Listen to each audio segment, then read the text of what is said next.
This is Kendra. And this is Brianna. Welcome to Camp Comparisons, Where she's in one camp and I'm in the other.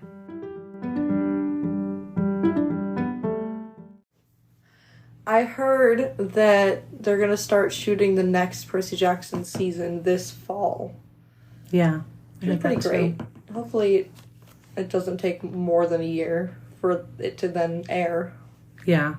And then something from one of Rick's posts, or his blog post, or whatever you call it, on this website, says something about it being currently laid out as an 8-episode season, which then, of course, the responses to that have been very negative because people are like, we really want more. Like, fine, if you're going to have 8 episodes, they better be longer then. Yeah. And not the same length. Although Sea of Monsters is, I think, the smallest book. Yeah, it is. But still, it'd be nice. I don't mind 8 episodes particularly. It'd just be nice if they were an hour long instead of... They were like 20... Some of them were like 20 minutes long, weren't they? Yeah. Is that right? I think they ranged between... 20 to 40. And there was like only like 1 or 2 that was like as... like 40. Yeah. Anyways, so yeah, that's happened. And if they're going to start in fall, there's a chance that we won't get this until fall of next year. Yeah. Which is... That sounds about right with shooting and then editing. I'm sure they're moving as fast as they can. They know just as much as we know that these kids are growing. Yeah. And the time is ticking.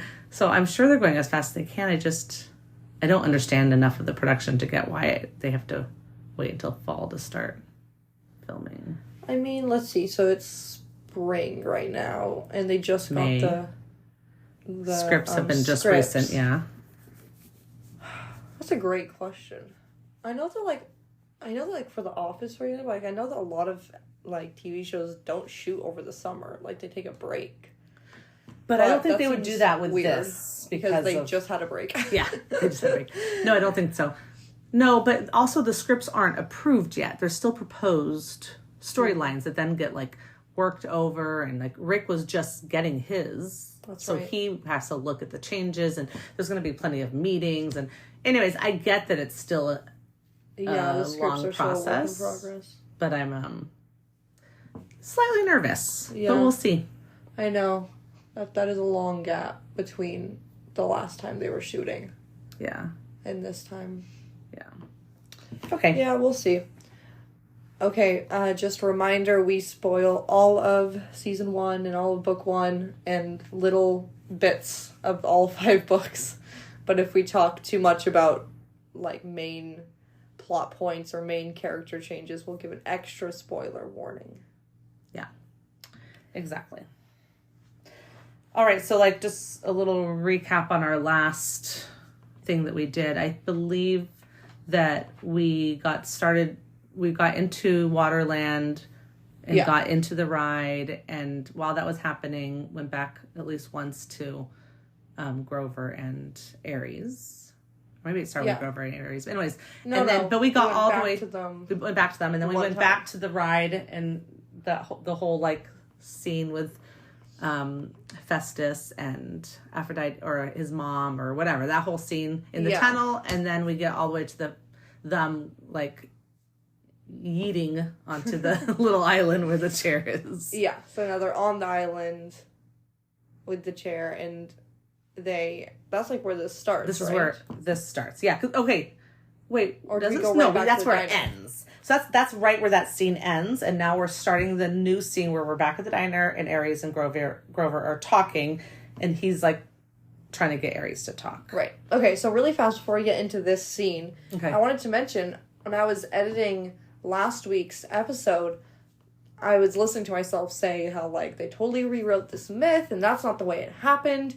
And I was like, I didn't really double check, and I know there's lots of versions of these myths, so I just decided to do a little Google, and I realized that there is 2 versions of the Aphrodite and Hephaestus story that are both considered the Greek mythology versions. They're just different ones.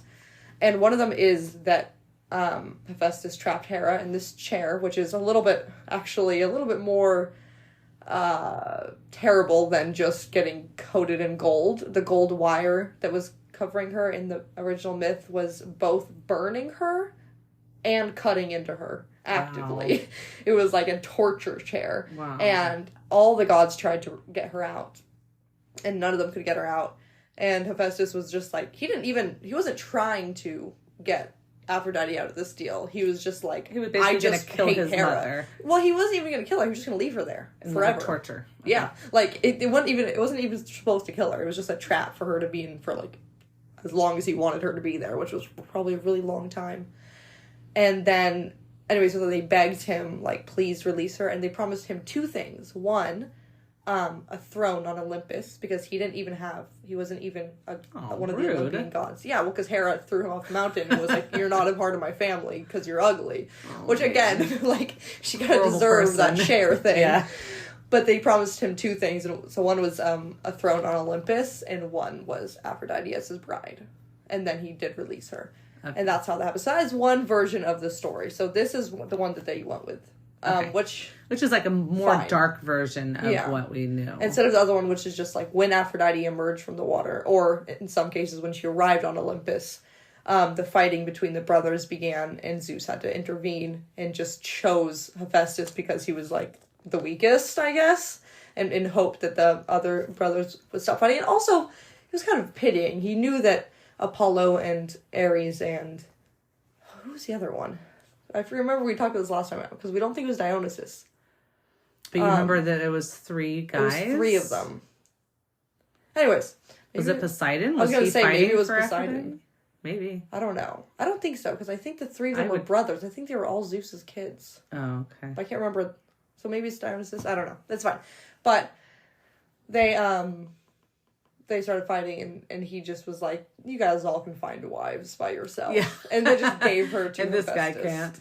Yeah, which, again, is whatever. I gotta tell you, out of all the gods, if I had to pick a husband, I'd pick Hephaestus as well. The other ones seem awful, but you know what? But he can, like, I have something for guys. Aphrodite's kind of awful. Like, she's awful.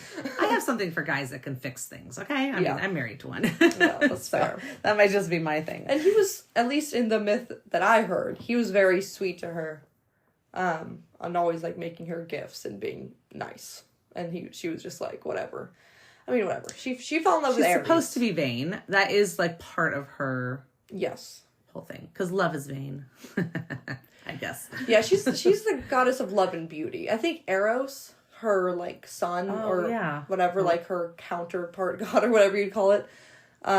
He's more like just love. Like when we meet him in the series, he's more about like how love will make you do things you might not otherwise do, and like the sacrifices you would make for love and stuff like that. Like he's just love. So which means his love. Like his being, the way his being is changes. Like he'll be like dark or like unpredictable or nice, or because he's like that's how love is. Right. Yeah. Where her part of love, at least in the Percy Jackson series, seems more focused on the trials of a relationship. You know what I mean? Like she's more into like heartbreak and tragic love stories. Tragic love stories. That's her thing. Yeah, and that's why all the like cabin mates, which I think we don't really understand the Aphrodite cabin until the second series, so I won't go too much into that. But you do get a more idea that the meaner side of Aphrodite, those guys were all like, let's help these guys break up. And then there was the softer side of Aphrodite, which we met both sides. So yes, they want to be in like a real relationship where they're in love, but then there's also the Aphrodite kids who want to date people just to break up with them in horrible ways. Like that's like their thing, and it's like awful. And that they say it's part of their whole like thing.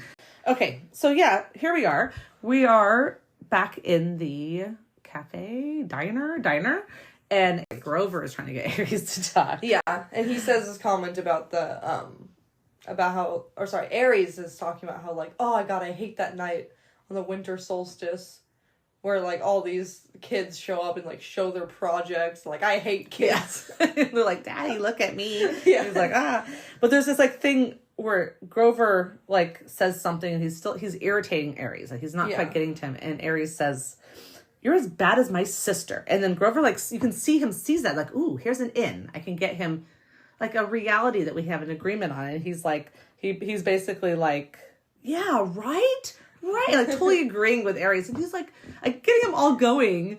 Yeah. And I thought it was smart. Like, so first good. It starts with war, right? Obviously something that Aries is into. Yeah. And then when he, like, missteps and annoys Aries, because he starts that's what he does. He starts, like, quote, overthinking the situation. He's like, well, it doesn't make sense, because, like, one of them must have stolen it, or, like, so we think, but then they would have had, like, whatever. He starts, like, talking about the night of the winter solstice where someone obviously stole the bolt. And Aries just keeps on saying, like, yeah, whatever, like. Yeah. And then he's like, oh my god, shut up. Yeah, exactly. It was, like, too much for him. Because Aries is not into... He's not really a thinker. He's not into strategy. That is, Athena is the strategic one in the war. Yeah. Not just the fighting, the anger, the whatever. That's all right. Aries. I just find Grover to be, like, he is showing this really good, like, social understanding of people, where if you find the things that are real to them or that they can agree with and you communicate about those, yes, then you're actually able to get, like, a real communication with the person. Like, the person will like you. They'll, you know what I mean? So I find that, like, so cool how he is using that throughout this whole thing. It is really smart. Yeah. So then he's, like, making fun of Athena, and Aries talking about her owl. And I just thought that was so funny. Especially because do we have this conversation? It's like, isn't he the one who has the boar, you know? I don't think he has a pet boar, though. He doesn't. But does she really have a pet owl? Per him. Like, is he per lying the about TV this? show? Okay. There's no pet owl in any of the Percy Jackson books. Maybe she's talking to her shield. That would make you crazy. That's true. Yeah, I don't know. It's interesting because I wonder if there are depictions of the gods with, like, having these as actual animals that are, you know, like theirs that they talk to, that they use, as opposed to just, like, her, you know, symbols and owl. Okay, great. But does she actually talk to owls? Does she turn into an owl? Like, I'm sure there's stories that all of that. Wants to, but maybe she prefers turning into an owl. Yeah. Yeah. Okay, good. So, yeah, this is really great. But then he says something like, it's so funny how everyone thinks Aphrodite... Sorry, not Aphrodite. It's so funny that everyone thinks Athena's smarter because you're the one who found the lightning thief. And, Grover says that, yes. Yeah, and he clearly isn't... He didn't mean, like, I don't think he meant to trip Aries up in this circumstance. Like, I think he was being honest with saying it was Percy, because Grover's trying to get information out of him, but it's not like they know that Aries knows who the lightning thief is. Like, they have no indication of this. Oh, wow. I totally got that completely different. I got that Grover is pretty sure that Aries knows, and he was hoping to trip him up on that. But based on what? You know... Like, there's no indication that Aries has found anybody at this point. But there's an indication to Grover... we get an indication that Grover suspects something, because he's happy to stay and to get him talking. Why else would he be doing that? He suspects something about Aries. They don't tell us why. I just think that he assumes that as a god who's on this mission, he just has more information. Maybe people who it isn't, or maybe places he's looked, or whatever. Like, he just has more information that he's not sharing because he doesn't actually want to help them. Yeah, see, I didn't get that. I really got by the look on his face that he was like... I think he was just happy that he got something. He was like, I did it. I've got something out of him. But he didn't know what he was looking for. That's what I thought. I thought he didn't know what he was looking for, and he just kind of stumbled upon this, and he was like, heck yeah, I did it. But he didn't know that's what he was looking for. Yeah, so I definitely think, in, like, what I see is that he was very calculatingly trying to get him... Because he's like saying, you're the smart one, and you found this. And I don't think he's referring to Percy as a lightning thief, because he knows that Aries knows that Percy's not the lightning thief. Right, but then he says, like, yeah, but Zeus thinks that, and isn't that all that matters? Right. I don't know. I still think that it was an accident, but also this was what he was trying to do. So it wasn't really an accident, but he didn't know that this was what he was looking for specifically. Okay. Well, I will respectfully disagree with you, because I really think he somehow knew something. We just didn't get the cue, but that's okay. I mean, maybe it's based on his, like, empathy powers. I could believe that. Yeah. But either way, it is great. It's great. Yeah. Because he then, like, Aries is like, what? What do you mean? And he's like, like, Percy, right? Because, like, that's what Zeus thinks. And then Aries is just like, shut up. And he's done. He's, like, done talking. So, he clearly... Does it end there? Yeah. Okay. He just tells Grover to shut up, and then Grover smiles, and then that's it. Yeah. Okay, and then it flips over to Percy and Annabeth, right? Yeah. Okay. So now they're talking about how to get the shield down. They're like, how does this work? And then Percy explains, like, what this chair was used for, which we, is technically accurate based on one adaptation of Greek mythology. And then... is Percy the one that explains every myth in this whole season? Like, yeah. And I have a problem with that. Well, okay, I mean, Anna started explaining to him that Hephaestus and Aphrodite at the water park, but then Percy cuts her off and is like, oh yeah, I know this story. So it's not that she doesn't know them.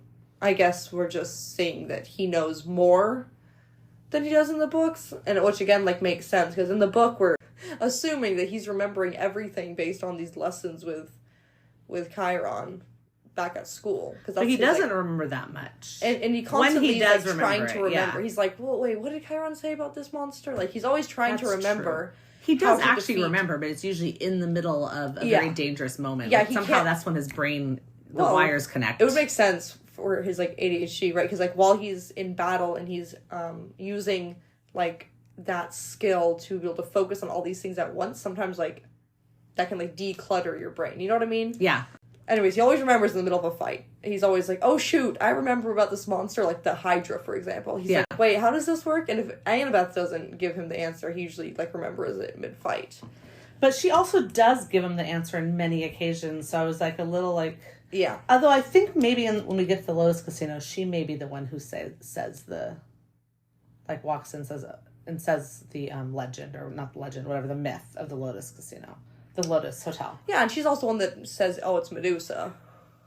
Oh, okay, you're right. Okay, good. So they're just evenly kind of dispersing it. Yeah. Okay. But in the Lotus Casino, I know that we're not there yet, but in the book, Percy is the only one out of the three of them that starts realizing something is wrong, and he has to individually go to Annabeth and Grover. But it's not a matter of knowing the myth. That's not the point of that. But then I think once they leave Annabeth, it's like, oh, right, lotuses, or whatever. Maybe, yeah. Like, I think she mentions something. We will get to that in good time. Yeah. They're talking about the chair, and he says, obviously, I'm the one who has to do this. And then they have this argument about why it's him. Yeah. And the emotions in this scene is amazing. It's like, really I know she has her great scene later, but this scene between the two of them, there's so much packed into those facial expressions and the way they say things and the words. It's just like you can feel it, you know? Yeah, it's really so good. Yeah, he's explaining how, like, this is the whole reason you're on this quest. Right. For this exact situation. And then he's like, you're just better at this stuff than me. Yeah. So it makes more sense. And then she promises that she'll rescue his mom, and then promises to come back for him. And then he sits down in the chair. And I remember, and he says it's warm, which I thought was interesting now that I, like, heard that they're supposed to burn him. Yeah. Also, again, it wasn't supposed to, like, turn you into a statue. It's just, like, wire that, like, traps you. But anyways, I was like, yeah, I just thought it was an interesting comment to say that the chair was warm. Yeah. I was like, I wonder if they're implying that someone else was recently there, or just Sitting that, like, the gold itself, like, the activation of the machine made the chair warm. Yeah, that's kind of what I thought when you said that, but now that you said that about the myth, it could have been... Like a nod to that. But he doesn't... Yeah, it could have been a nod to that, but they didn't really want it to burn him. Yeah, because that would have been intense. That would have been very intense. Yeah, and then he's, like, reassuring her while he's, like, getting covered, which is, like, oh my god, it's crazy. He keeps saying it's okay. Yeah, he's like, right? it's okay. Yeah, it's he's, like, okay, reassuring her as he's getting covered in this. Oh my god. Yeah, it was like, crazy. Pretty. If it wasn't for the fact that the first time I watched this, the whole time I was going, why is this so different? Why is this so different? Why are we doing this?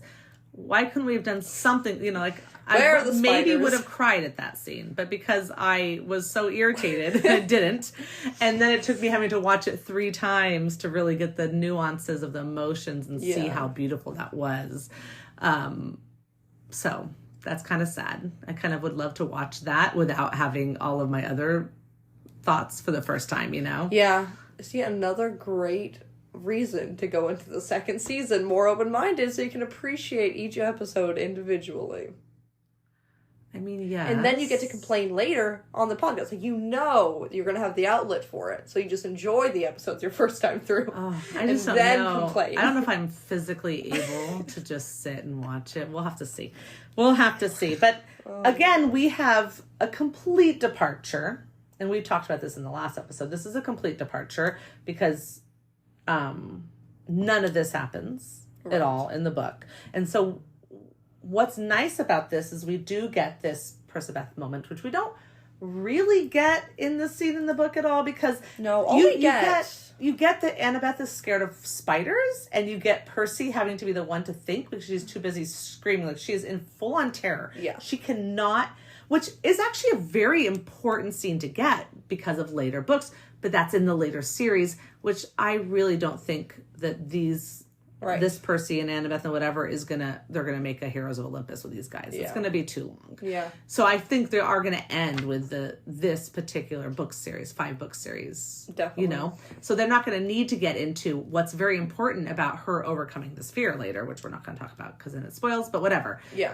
That's important. So we get that in the book, but I guess we don't need it in the TV series. Yeah, but I do agree that, like, having this moment where she's lost her cool completely. Yes. And is, like, just unable to do anything.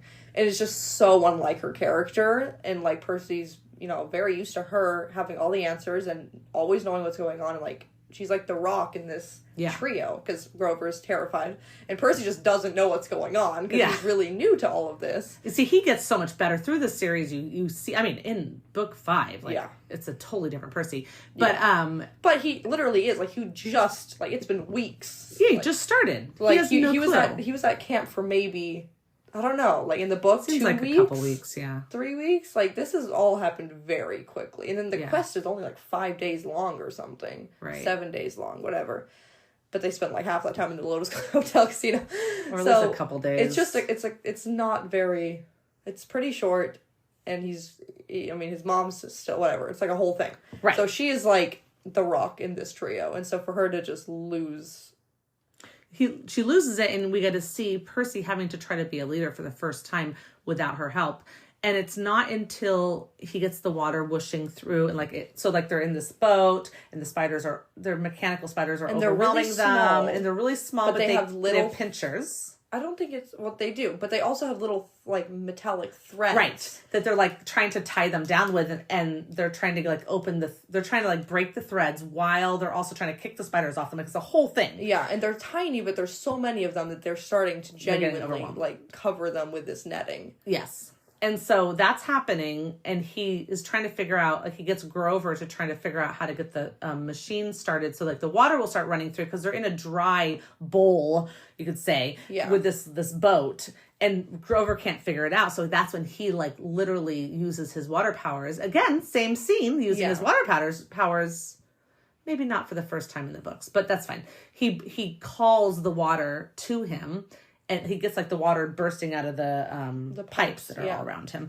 And then it whooshes all the spiders away. So at that point, when it's pushing the boat and the spiders are whooshed away, she comes to her senses, and she helps at the end by telling him, because they have to jump. Right, so now, like, the ride is working. However, unfortunately, the very end of the ride, where you're supposed to splash harmlessly into, like, another pool, is, like... a chain... like it's a fence. It's closed up. Been closed up because they're coming like whirling straight towards it. And it's a very fast ride. It's supposed to be like a very fast ride, so they're gonna smash into it very quickly, especially because of the amount of water and Percy, whatever. So he tries to, like, make a wave that goes over the fence. Right? I don't know if he does that or not, but what happens is he realizes that if they need to jump right when. Basically, he says the certain point before we hit the fence, we need to jump. Maybe there's a whoosh of wave he was going to do at the same time. I'm not sure. I think he was going to use the water. They had to jump. Yeah. Over this thing at a certain time, and he was like, okay, I'll do it on my count. She's like, no, let's do it on my count. Yeah. And then as she does go, he, like, realizes in his mind, like, oh yeah, if I did it on my count, we would have smashed into the, Yeah. So she does help them, but that's because they are no longer being covered by spiders. Yeah. And even that's why. Fake spiders. They weren't even real. No, it doesn't matter. She it doesn't matter. So terrified. They were 8-legged. So terrified of them. Yeah. So we miss okay, fine. So we missed that, but we do get this great little Percabeth scene. And that was kind of my point. Like, you know, and then we get this, oh my gosh, where she tries to figure out the chair. So he's all covered up and she tries to figure out chair. And I'm bothered by it just a little bit because like it's supposed to show that Annabeth is like probably smart enough to be able to figure things out. Right.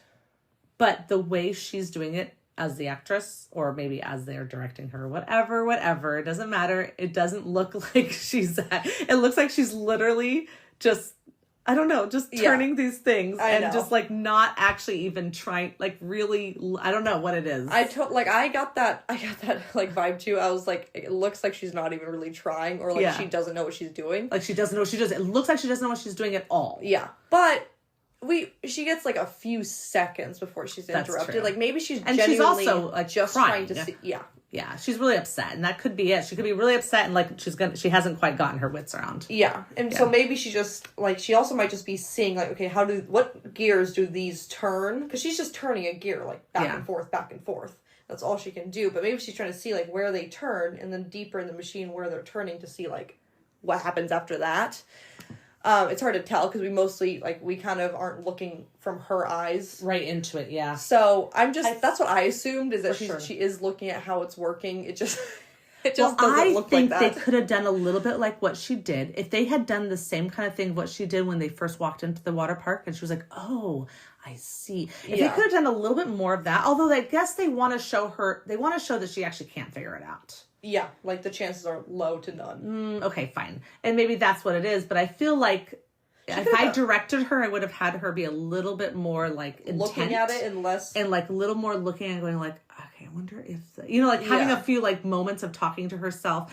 Something because or at least and then trying something and going oh let me try this and then going like god damn it and having it not work and then having it not work like something like that because the way it was done it was like just bothering me because I was like she's doing a terrible job she's never even gonna match it was very unconvincing from the beginning so I would have directed it a little bit different but I guess I don't know what the director's notes were maybe it was like Annabeth is clearly failing on getting Percy out and if that's what it is they did a great job okay good fine I guess we don't know the notes and I think that's when Festus walks and it out, says right? if you're watching it with the captions on it just says like I don't know it just says worker like park worker or like employee or something like it doesn't say like Hephaestus starts talking like it says that he's just like a worker at the place.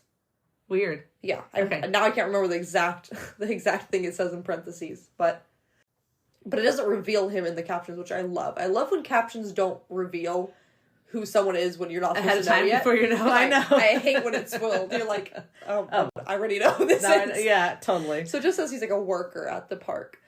And he shows up. He's like, can I help you? Like, you should just take the shield and leave or whatever. Yeah. And then he's like, tells her about how Athena will be so proud. And I feel like that was like, oh, Athena. Oh, you mean the mother who tried to kill me back there because I embarrassed her? Yeah. Oh, like, good. Tell her to take that and shove it where the sun doesn't shine. Right. Like, that's just like horrible. Like, I was like, oh, God. Yeah. I was like, maybe this isn't what she wants to hear right now. Yeah. But then, I mean, she does. She says, like, I don't care about that. Like, this whole family is, like, messed up. And I just want to save Percy because he's different. And then that's when Hephaestus is like, yeah, like, I don't want to be like them either. And then he frees Percy. And he's like, your mother... Or no, he just says, like, I'll put in a good word for you. Yeah. Yeah, so we have that whole impassioned speech, very passionate speech, Annabeth about power and glory and all that stuff. And that's where you really get, like, okay, so Percy's rubbing off on Annabeth. Yes. And, Annabeth's rubbing off on Percy, too, to a degree. Yeah. Like, he's getting maybe a little smarter on Quest. But the important stuff is really Percy's attitude and how that's rubbing off on her. And you can tell, like, I could tell when I was watching it, the second the shield, like, there's this moment where the shield falls. Mm-hmm. And she looks at it, and then she starts walking, like, kind of looks like she's walking towards it, but then you realize she's walking towards the chair. She doesn't even touch the shield. She doesn't lift it up. She doesn't even cares about Percy. Yeah, because she doesn't care about that right now. And it's funny because a moment in itself. Yeah, she's not wearing that hat, like you say. Like, she's not holding that job of being the one who would push him down the stairs if that's what would make the quest. Yeah. Because she was supposed to leave at that point. Go go finish the quest off And then come back to him. Right. And she's like, I'm not doing that. And that's like, Yeah. and she even said she would. Like, she said, I'll try to rescue your mom. Yes, of course, I'm going to come back for you. Whatever. That whole conversation happens right before it closes off his face. Yeah. But she goes right around immediately and decides to start rescuing him. So she's like, at that point, you can, in her mind, she's probably just like, screw the quest. I actually don't care at this point. Yeah. Percy needs to be alive. Yeah. So it's very interesting. Yeah, because he deserves better than this stupid trap set up by stupid gods, basically. Yeah. Like, this is ridiculous. And the fact that they know that Ares knew. Yes. He knew that one of them would have to sacrifice themselves to because get the he shield. had to have seen this thing, which is why they sent. That's the idea, right? Yeah. Because he knew exactly where his shield was. Yeah. And he figured that. Yeah. So Ares. Yeah, he's the worst. See, at least in the book, he's like, oh, you're gonna get broadcasted to all the gods, but not particularly encased in gold for the rest of your life. Yeah, he didn't seem to think that they would die. He just is more like, hey, I don't really want to do this thing, so you guys are gonna do it. And they're like, that's kind of suspicious that you don't want to go grab a shield from an abandoned water park, but okay. Yeah.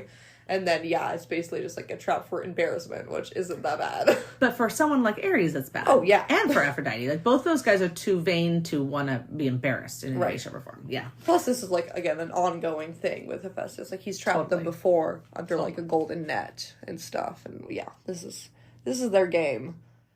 Yeah. Yeah, so then we go into the last scene of this, which is back to Ares, right? And Annabeth, like, drops the shield... like, drops it, like, kind of rudely. Yeah. And Percy's like, where's our ride? And again, it's very, like, heavy, just like the Helm of Darkness. Like, they made these props heavy. So when it, like, drops down, it's dramatic. Yeah. And I love that. Yeah. I love how dramatically it falls. Yeah. And it's interesting because here she brings the shield kind of like with that, like, anger sass that we've talked about that Annabeth has in the TV series. That's not in the books. In the books, it's Percy who, like, shoves the shield at Ares. Right. And, like, calls him a jerk and all this stuff. Yeah, he loves calling Ares a jerk. And Ares calls him a punk, and it's just so funny. I know. He's like, you knew it was a trap. And then in the book, Ares is like, bet that crippled blacksmith was surprised when he netted a couple of stupid kids. You looked good on TV. Oh, yeah. And then Percy's like, you're a jerk. And Annabeth and Grover are like, oh. Which is like just totally not what's happening in the TV series. Right. But he also says that Ares grabs the shield and spins it in the air like pizza dough, and it changes form, melting into a bulletproof vest. Oh. That's kind of cool. Yeah. I forgot about that. Me too. So maybe when he goes around in a bulletproof vest, it's really just a shield. I mean, bulletproof vest is more human because he is in a human form. Also, there's really, really rarely, there's like one mention of a gun that's used like with celestial bronze. And is in the second series. Like, a bulletproof vest, like, kind of doesn't make sense because they don't really use bullets, is what I'm trying to say. But maybe it's more than, like, a bulletproof vest. It might maybe be it's like an arrow-proof vest. Right, and not only that, I'm sure a sword would clang off it, too. It's just a better way easier way to carry it. But, it is funny because they really don't use bullets. And did you remember that there is a celestial bronze gun before you listened to the most recent episode of Newest? Yeah, me neither. It wasn't until the most recent episode of Newest Olympian where they were talking about it that I was like, oh, there was a celestial bronze gun? Yeah, so I weird. didn't remember it specifically, but I knew that they could use guns if the bullets were made of celestial. Yeah, but I couldn't remember like where that came up, but I just knew that like inherently that they could use guns if they wanted to. However, because it's a waste of celestial bronze, first of all, because once a bullet's fired, that's it. Oh, I see. So it's kind of stupid. So just using... And two, their powers in general, like their sword, whatever, their powers seem to work better on, like, ancient Greek weapons because that's, like, what they're built for, you know what I mean? Like, learning how to fight with a sword or a bow and arrow or whatever, like, seems to come more naturally to demigods than learning how to shoot a gun. Like, you have to have, like, a whatever.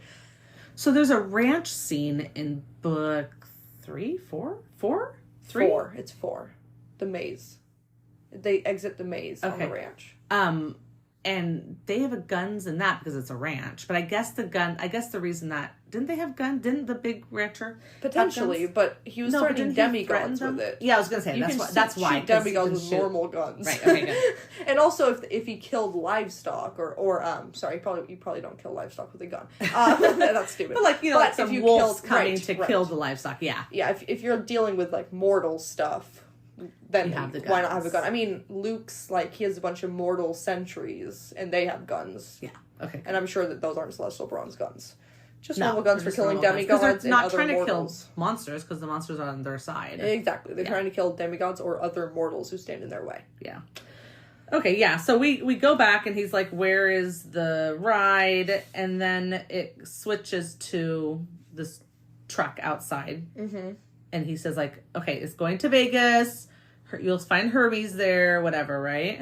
Yeah, and then he says this line, which is like, if you play your cards right with Hermes or whatever. And I just thought that was so funny. Yeah. Because Hermes is a gambler. And he's in this in series, a casino. Yeah. So it's saying if you play your cards right, I just thought that was funny. Something I definitely didn't notice, even my second time watching it. That's funny. Also, on the truck, on the side of the truck, it says Kindness International, which is just awful. Mm-hmm. The name of the animal transportation is called Does it show that in the TV series? Yeah. Okay, yeah, because it's called Kindness International, Humane Zoo Transport. Yeah. It does. You can't see the Humane Zoo Transport, but it does. You can clearly say that it says Kindness International, and I'm just like, oh my god, that's awful. Because they don't show how awful it is. That's the next episode, right? No, okay, we'll talk about it then. They kind of indicate that it's awful. They're like, it smells awful in here, and something. They say something else. He lets the animals loose. That kind of shows something. And then he lets them loose. Yeah. Okay, but we'll in save the all book, that it's so much better. I love this truck scene in the book, genuinely, even though it's sad. Yes, and we will have things to say, but yeah, this is where Percy in the TV series finally gets mad because he's talking about Aries, I guess, says something about it failing, or they're gonna fail, and he's like, "We're not gonna fail," and it's like he's finally getting angry at Aries, and I'm like, "Oh, finally, now you get angry at him." And then Grover's great line: "Thank you for the emotional abuse and cheeseburgers." I was like, "That's a good line." That was a great line.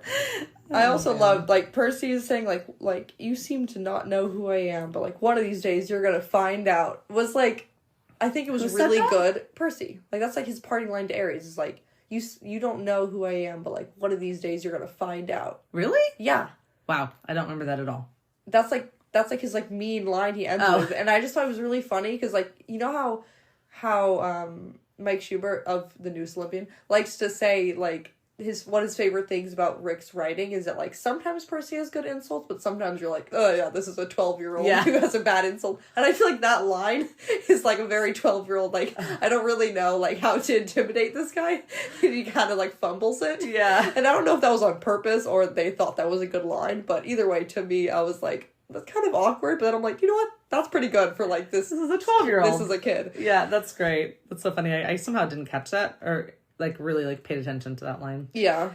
In the book, Aries says, "See that truck over there? It's going to take you straight to LA with one stop in Vegas." Yeah. In the TV series, it's taking you to Vegas where Hermes is going to help you get They're supposed to go to Vegas to go see Hermes. Yeah. So but again, it doesn't make sense because he's saying get to Hermes because Hermes could get you into a cab that could get you to... He doesn't say into a cab, but yeah, he just says Hermes will help you get into He says something about a driver though, doesn't he? He says if you get whatever. He says something about how Hermes has this ability to get them to LA really quickly, by bending space and time. Yeah. However, clearly Aries just bent space and time because there's no way this truck got them from St. Louis to Nevada that fast. Maybe he just add a little extra godly fuel into the tank just to help him get there faster. Right. It reminds me of Spaceballs when they get that what is it? They have this they put some certain special gas that in that makes them go super fast or something. Oh gosh, I need to see that movie again. That movie's so funny. Oh man. Okay, so then at the very end, do they shut the doors and then Grover says, "I know who stole the Master Bolt." Yeah, basically. And that's it. Dun, dun, whatever, and then the thing goes. I know. We miss the fact that the cook and the waitress are recording, or the cook specifically, are watching this happen because again, in the TV show, it looks different to these mortals. It looks like this big biker guy. Well, he looks like a really big, scary biker guy. Yeah. And these kids are with him, and they're, like, concerned a little bit about it. Yeah. And so they're videoing this happening, and this actually ends up, again, going onto the news. Except for now, it's more like, oh, man, it looks like this maybe guy might something have bad's kidnapped happening. them. Yeah, like, because maybe Percy's actually in trouble. unlike the old ladies that they accosted on a bus. Yeah, they're not going to be like, they accosted this humongous, big biker dude. Yeah, no. who, like, parked. Didn't he, like, hit a fire hydrant when he No. parked? No. Why do I feel like I remember? But he parked, Was like, that on in the the movie? sidewalk. Maybe that was on the movie, in the movie. Maybe it was in the movie, but no, he didn't. But he still, when he pulled up, remember, everyone was like... But did he pull up, like, on the sidewalk in front of the doors? He didn't park normally. Okay, give me 1 second. Let me just look. And he tried to pay the waitress with a drachma, and she was like, oh, we don't take this. And he's like... And then he says, yes, you do. Yeah, you do. Yeah, he's definitely being a jerkwad, as Percy would say. Yeah, exactly. Okay, so I found it. It says the motorcycle's headlight glared red. Hold on. Nope, sorry. It says a motorcycle the size of a baby elephant had pulled up to the curb. Nothing special. To It the just pulled curb. up to the curb. Oh. Doesn't mean anything wrong. That's where cars park, is the curb. I guess. All right, fine. Yeah. But you did say that thing about how he paid her in drachmas, and Yeah.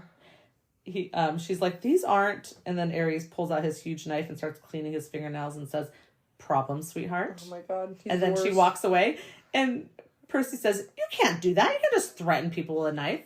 And I love this. Ares laughs. Are you kidding? I love this country. Best place since Sparta. Don't you carry a weapon, punk? You should. Dangerous world out there.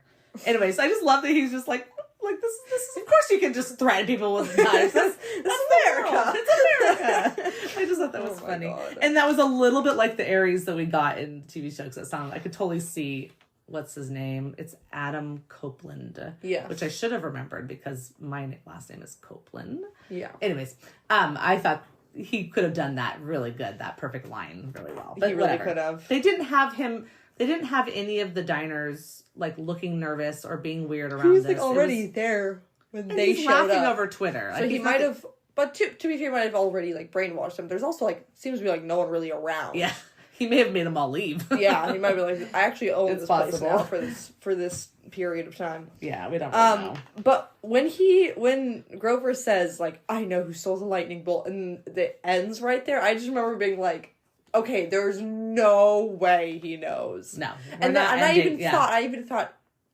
unless we missed part of the conversation with Ares that they didn't show on screen, he must think it's Clarice. Yeah. Because Ares didn't give away much except for that he did know who it was, but he didn't even give away that, like, he already caught him and then, like, whatever. Yeah. Like, you don't get any of that. Maybe I'm just one of so little faith. But you thought that they... I was like, oh my gosh. They're going to somehow know it's Luke ahead of time because they know everything else ahead of time. And how is it going to be all... quest? Well, because they still have to... They still think that Luke brought it to They still have to go to the underworld to find his mom. I have no clue. I was so confused. I didn't have a solution for that. I was like, there's no way he knows. So I was hoping it was someone different, but it ended so dramatically like that. I was like, oh, I know, no. what a way to end it. Didn't they end a future episode when they're like, oh, the quest is out of time? Like, wasn't there another episode where they ended it on something like that, like, clearly changes the plot? Yeah. Of course, no, this doesn't. I mean, it does in a way, because then they accuse Clarice, and then when they get back to camp at the end, everyone thinks it's Clarice. Yeah, it does change it, but anyways, so the only thing else I have to say on this is that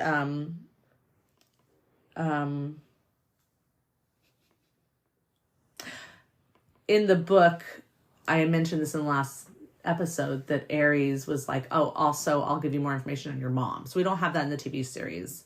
And so that was like, he said, basically, I'll give you a ride to LA and I'll give you more information on your mom. That's how he talked Percy into going on the Right, quest. and isn't the information he gave is that his mom's still alive?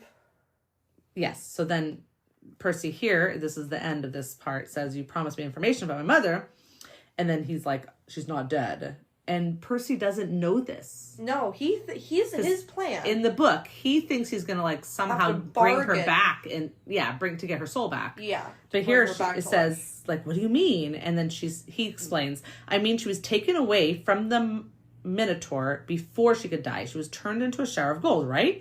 That's metamorphosis, not death. She's being kept. And then he goes, kept? Why? And then Ares says, you need to study war, punk. Hostages. You take somebody to control somebody else. And then he says, nobody's controlling me. And then Ares laughs and says, yeah, see you around, kid. Yeah, not only is he's been controlled by, like, all of the... I mean, he's called a pawn over and over and over again.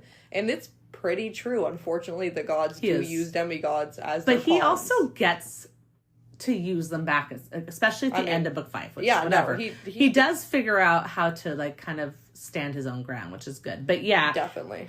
It's interesting. So if you think about this, at this point, we still think Hades stole it, both in the book and the TV show. No, we think that Hades, sent someone to steal it. Or someone stole it, for him.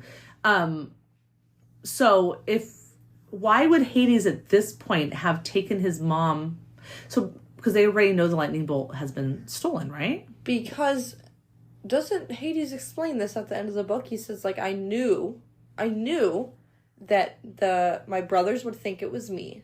Oh, yes. And I knew that you would come. But Hades also thinks that Percy stole the lightning bolt and his Helm of Darkness. Right. So he thinks, or at the very least, the Helm of Darkness, because that's why he sent the Furies after him. Yeah. So he's like, eventually Percy's going to show up here, and then I will, like... Have a bargaining chip. Have a bargain, like, give me back my helm. Okay, good. And give me the lightning bolt, and then I'll give you back your mom. Yeah. So, yeah, the thing is that Percy is the one who sees his mom die, and he's never seen a mortal or a demigod die in the world of monsters before. So seeing her turn into a shower of golden sparks, he was like, I don't know, that the monsters explode into dust. Like, maybe this is just how it happens when a monster kills. Unlike Grover in the TV show, who's like shouldn't they be all squishy? Well, he seems to have also never seen one of them die. But, because he only saw Thalia and she turned into a pine tree, so he's a little confused. However, like, to Percy, he just hasn't seen it. He doesn't know that his mom should have died in a normal way. Like, her body should have still been there at the end.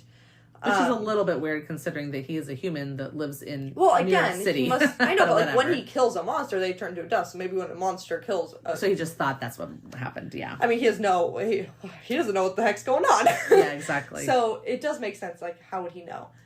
So this is great for him to know. But then, and in the TV show, instead, they say that Grover wasn't unconscious, and so then he saw it. And of course, if he saw it, he would have to realize that this isn't how it goes.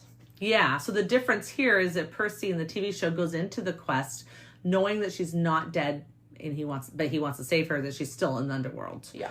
And in the book, he goes in the quest thinking she's dead, hoping he could bargain for her. Yeah, which, again, mortals or demigods or whatever have gone to the underworld to try to bring back the souls of their loved ones, and they've even had cases where they've almost succeeded, although no one has actually succeeded. Yeah. But there was, like, that guy who must have been the son of and he wasn't supposed to look back, and then he looked back. Yeah, and he played, like, the most beautiful, sad music for Hades and Persephone, and they said that he could have him, except for he couldn't look back, which was a weird rule, but it was a rule. And then he looks back, and then yeah, how dumb can he be? But anyways, okay. It's like the Greek version of Curiosity Killed the Cat, or whatever, or maybe, like, Follow Orders. I mean, it's supposed to have a moral at the end. I don't really there was. Know exactly what it was supposed to be. Okay, so we're almost done with this. Just in the books, I just want to end the book scene that corresponds with the TV series scene. So, in the very end here, Ares says, "We'll meet again, Percy Jackson. Next time you're in a fight, watch your back."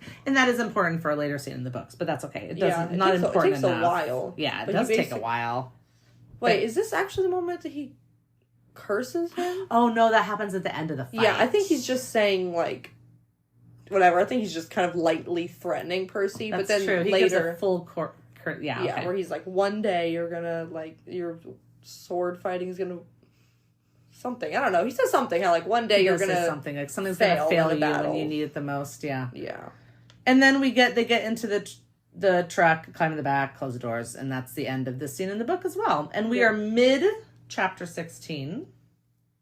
Was this whole episode chapter 16? Whole episode was not. It was the end of chapter 15 and more like the beginning of chapter 16. Because chapter 16 is called We Take a Zebra to Vegas. So it goes then into the whole ride to Vegas and the whole talking to animals thing, which we don't get. But hey, we'll save that for next episode. Yep. I have one last note that I never got to, which is that in the little storytelling music video thing that Hephaestus made on the walls of the ride. Yeah. You see you see like an outline of Hephaestus, and he is like all crouched over and looks like whatever, like the outline of Hephaestus. But then, literally 10 minutes later, you see Hephaestus, the character in this show, and he's standing so straight. Like, he has a cane, but he's not like a does he even hunchback. limp? Like, do you even see him limp? Oh, yeah. Okay, fine. He limps a little bit, but he's not a hunchback, which is funny because they just established that he's a hunchback. Sure, but didn't you just establish that God could be anything? Yeah, but maybe because his God. No, but maybe because I'm just being whatever. But maybe because his godly form was damaged, he can't make a completely undamaged form. But maybe that's not his godly form. That's his humanized form. Maybe in his godly form, he's hunchback. I don't know. I'm just making that up. Yeah, I don't know. But he still has to be, disabled to some degree because because he was damaged when he was a baby. Yeah. Yeah. I don't know. I'm just. I know. It's just sad because I really like this actor. He plays in Psych. Oh, that's cool. What I know him for. He plays one of the detectives, and I just really love him. But I was like, that just looks nothing like Hephaestus. I really wanted a big guy with a big bushy beard. Yes. Who was bent over. And, like, clearly someone who worked with his hands, like the big hands and maybe some burn Not like marks. a little inventor. See, he looks more like some kind of inventor, like innovator, a tinkerer. Yeah. And Hephaestus is supposed to be like forger, have fires in his beard, and be like playing with 50,000 things at once, kind of like Cyclops is, and his children. And his children, yeah, really like that child that we really like in the next book series. Exactly, like it's just not him, and I was just like, why was this choice made? After Ares being such a good representation of Ares, and even Dionysus is good. And Zeus, you could, like, this aura of power, and then even Poseidon was, like, a good Poseidon. You could see, I wasn't happy with Hades. But we'll get to that on Hades. That was a Sorry, choice. I like the guy. I'm sure he's a great guy, but that was not, I was expecting different. That was definitely a very big character change. But see, it doesn't seem like they changed Hephaestus' like nature particularly, right? Like, he's kind of nice, he's willing to help demigods. He has the same powers, whatever, but like, why? You could have found someone who looked like him. But then it goes right back to, we're obviously not trying to match the characters with how their looks are written in the books. Yeah, it doesn't have to be their looks, but like but you're right, he just had a different vibe. Like, his vibe wasn't like he was going to be fixing a Honda, where when they go find him in his thing, he's like fixing an old Honda Corolla or something like that. Yeah. No, that way, whoa, that's a Toyota Corolla. Honda, I can't remember which one. It was either a Honda or it was a Toyota, I can't remember. Yeah, but it definitely wasn't a Honda Corolla, because that would have been interesting. Anyway, so yeah, there was a different. He works in volcanoes. He works inside of volcanoes. Yeah. This is Hephaestus. It would have been neat if they found a big, really big, kind of burly type of guy, but they didn't. Yeah, could have gotten another wrestler, honestly. Yeah, maybe. Although no wrestlers generally have big beards, because then it's a great thing to grab a hold of. Causes problems. Just put a beard on them, whatever. He did have a beard, a teeny little, well-kept, white goatee-looking thing. That's true. Ridiculous. All right, let's move on from this. Do we have any questions that we would like to ask each other or the listeners about this series? I mean, I would actually love to hear from people, honestly, if anybody wants to tell me what they think about the change of this thrill ride of love from the book to the movie, and if they have any like thoughts that we didn't cover as to why they had to change it. I would love to hear that from others, not from you, because we had the conversation already. Yeah. But other than that, do we have any other questions? I don't think so. Okay. We are questionless today. Okay. Follow our Instagram and Facebook and Twitter and Threads at Camp Comparison Podcasts. Camp Comparisons Podcast. Wow. And if you have any longer thoughts, like detailing, why this ride of love was different, you can email us at campcomparisons@gmail.com if it's a very long, lengthy explanation. Yeah. If you want to give us a TED talk on it, send us an email. Otherwise, comment on any of our Instagrams or any of our social medias. Or DM us or leave us a 5-star review and explain in the review why you thought it was different. Is it DM or is it PM? It's both. Okay, good. DM is DM us or PMS? Message, and PM is personal message. They mean the same thing. I just think that, like, the DM was taken over by a certain generation, so then the older generation was like, well, you can't use DM because, like, that's a certain thing. So then they just started using PM, and that is the only difference. Oh. In my personal experience, that's the only difference between them. Okay, good to know. So I'm the older generation. That's why I would say PMS. Okay. Yeah. All right, and don't forget to tell your friends. And don't forget to rate and review us. And don't forget to do all those things that help us get known out there in the world. Yeah. We appreciate anything you do to help us out. Yeah, that's right. Okay, until next time. See you at camp. Bye. Bye.